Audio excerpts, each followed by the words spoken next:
I'm Lola. And I'm Mamuna. Together, we have a combined 35 years of experience within the tech scene in North America and Europe. We talk about the highs, the lows, the WTFs of navigating the technology industry and answer your questions about navigating tech careers. This is Lost in Tech.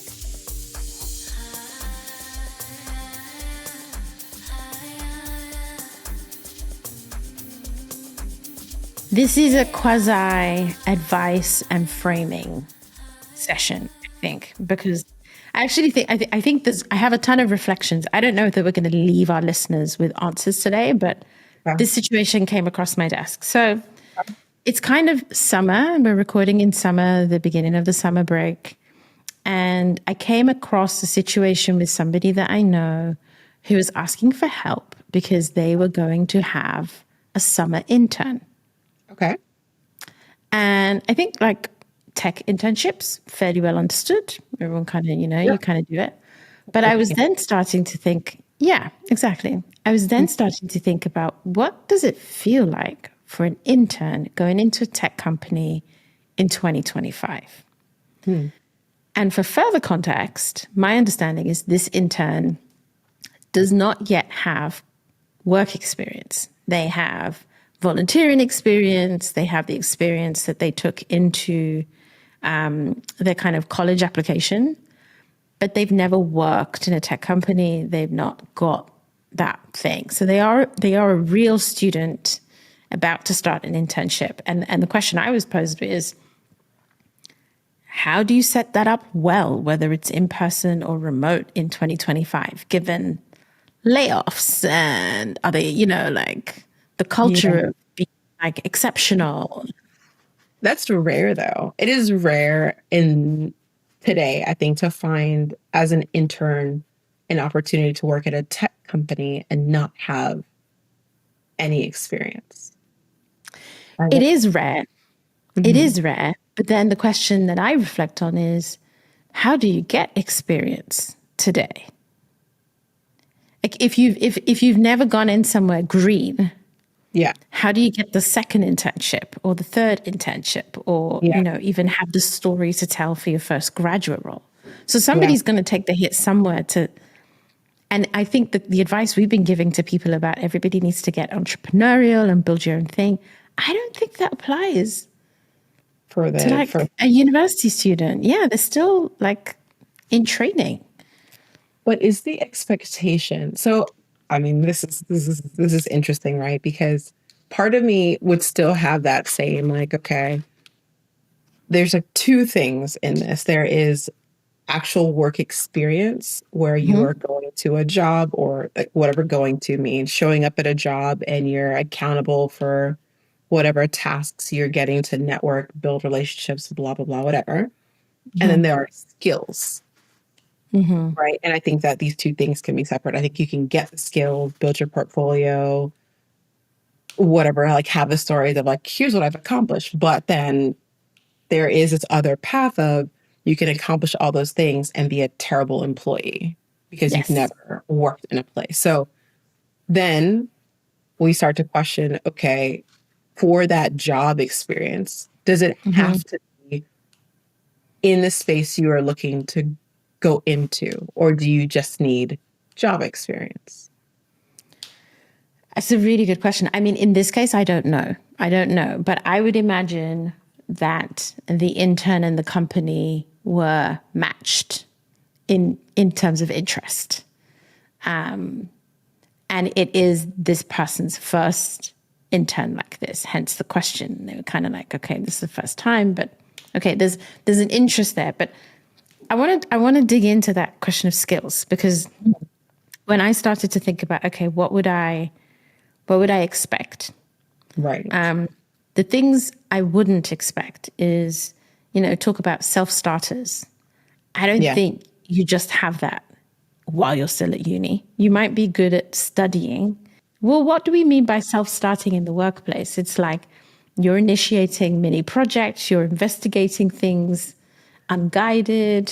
I don't think so. To me, if I were still in uni, first job, self-starting to me is curiosity. So leading with questions. Okay. So it is oh, I noticed this thing. How Yes. how could you approach that? You know, like versus me coming and saying, hey, do these 5 things, which I would still expect a person to take on. There is still Yeah.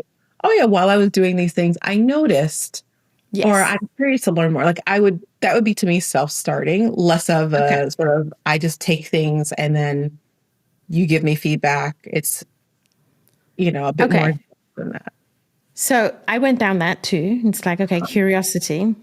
Uh-huh. But then this person is joining an established company, right? It's like everything happens. There's an office. There's a lot of people remote. The content and how to access and how to research. It's not all grounded on physically going up to someone and asking them, because the person you might need to ask might be like in Right. another time zone or something. So then it's like, okay, you Hmm. can ask these things of the person and be like, this is what the job is you have to do this. Is it going to set them up for success though? And do they, like, how much do you need to wrap a bunch of things around them because this is their first job? Hmm. I Hmm. remember my graduate program when I left university, and I know not a lot of people got to do this. I actually got hired by my company, not through the graduate program, but given the time that I started, they put me into the graduate program cohort. It came with like basic work skills, how to respond properly to emails. It came with like away trips to bond with your colleagues. It came with notebooks and swag and a lot of things that Yeah. I think we have already spoken about companies deprioritizing Yep. and divesting from. And so that young person today is going to walk in. Will they succeed? So there's a number of things actually today that one could do now that I think about it, right? Because you could probably automate a number of those things, even though it's impersonal. Yes. There are likely tutorials or like prompts that Yes. you can have them work through on like a daily basis, which is like 5 to 10 minutes on your own.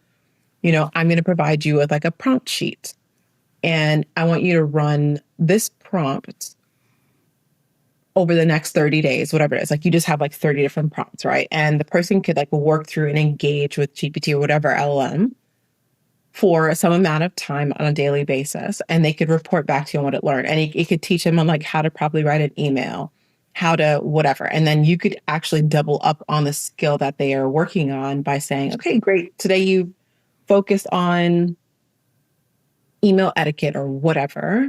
I want you to practice by drafting something to someone, like starting to just get them to apply that skill set after having being coached and learn. Like you're almost like the in addition coach, and they can practice with whatever An GPT. LLM. Yeah, they can practice and they can get that sort of work done. I think that helps to modernize potentially the experience of like you sitting with your intern next to you as a person who And has they like, listen.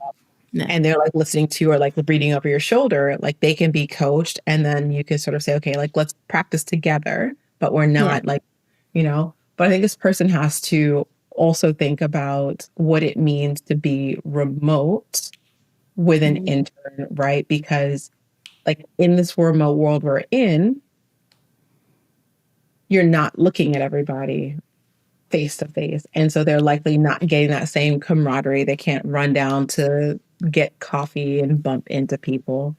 And so part of what you need to do as a leader then is to create spaces for that engagement. So like I wonder if they're the only intern. My guess is probably not. Probably not, given the context. Yeah. So they would probably have other interns that they can have shared space with. So maybe it's like thinking about like programs or something that allows them to interact with each other, but also interact with other leaders across the company. So they have that sort of exposure into different areas. Yeah.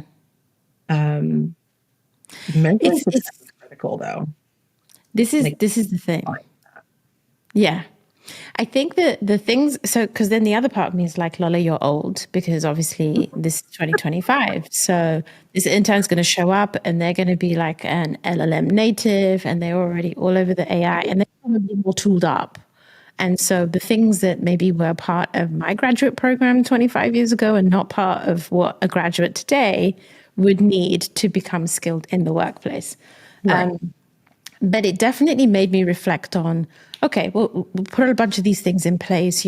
I was thinking about things like 3 times a week one-to-ones, because given that there's not as much in person, you might want to just check in with them more often, which is an overhead for somebody who might normally just meet one of their team once a week. Really thinking about what they're working on. So it's like a mix of research and then project work like you would have for uni. And as you said, it's like, what do you want to get out of this at the end of the internship? What does good look like for you? What do you want to take away? Okay, let's see if we can design where you spend your time in order for you to get that outcome. I do think, and this is the cheeky part, I'm like, is that intern going to be working 8 hours a day? So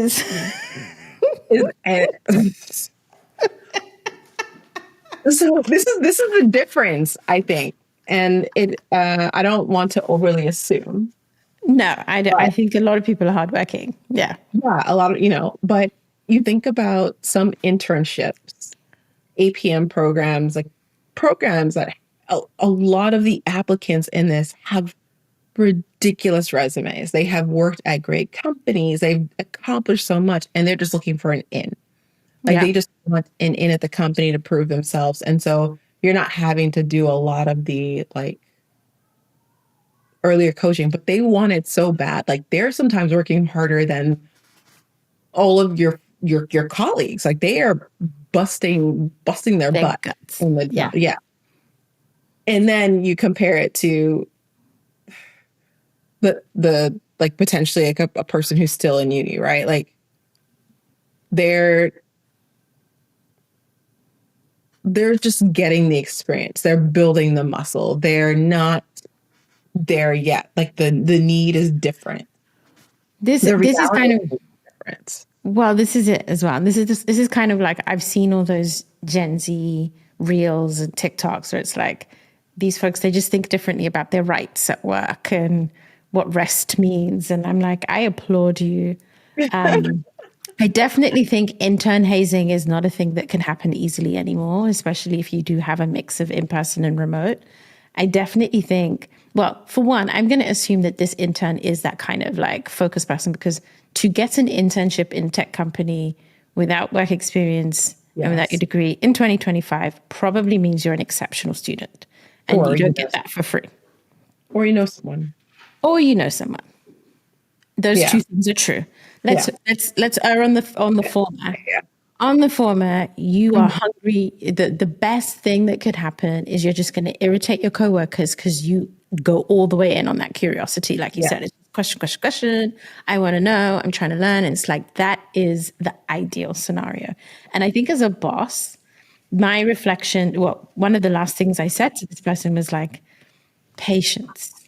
Yeah. Like, even if you're an experienced leader, depending on what level you've been managing at, you probably haven't had to manage this life stage before. So you're also about to learn a ton of shit. Exactly. And you're going to have patience with yourself to manage that life stage. A person in that life stage, should I say? I think that's an experience that most people, especially seasoned leaders, should go through, because I think to be successful, you have to know how to speak to everyone. Yeah. And sometimes we speak to people in swaths, right? Yeah. And so I think the opportunity to work with someone who is at that earlier life stage, who has different maybe priorities or different approaches or ways of working and thinking, is a critical muscle that we all have to remember how to flex, because with time, we just lean on the same skills we've always had, right? 100%. This is how everyone is, but it's not. And there's new generations always coming into the workforce. And we're going to have to understand how to support them to be successful. And that means that not everyone is going to have the 3 to 5 years of experience. So do you know what? I think that's a good way to think about it. I think ultimately the manager's going to go through a learning curve, The intern is going to go through a learning curve, assuming that both of them can even just, I would say, even have a conversation about the realness. This is work in 2025. Your parents' advice probably doesn't count. Yeah. Let's talk often and a lot. What are your passions? Let's try and follow them. And then hopefully this is a successful thing. But I will try and check in with them and at the end of the summer and say, okay, how did it go? Yes. What were the lessons learned? What is the feedback? And if anyone is an intern or has an internship program in this tech company era, I would love to hear about how they make it work. Because it definitely feels to me like a very different system to build internships in compared to what may have been the case even just 10 years ago, you know. We've made this show for you, and we want to hear your stories. We have our combined 35 years experience in tech. We have an incredible bank of experts to call on. We are your safe space. So send us your tech challenges and we'll help you create some draft decisions through some real talk. You've been listening to me, Mamuna Oladipo. And me, Oyelayo-Pearson. Edited and produced by me, Michael Blissa, with theme music by 031 Mash. Email us at help@lostintechpodcast.com or DM us at lostintechpod.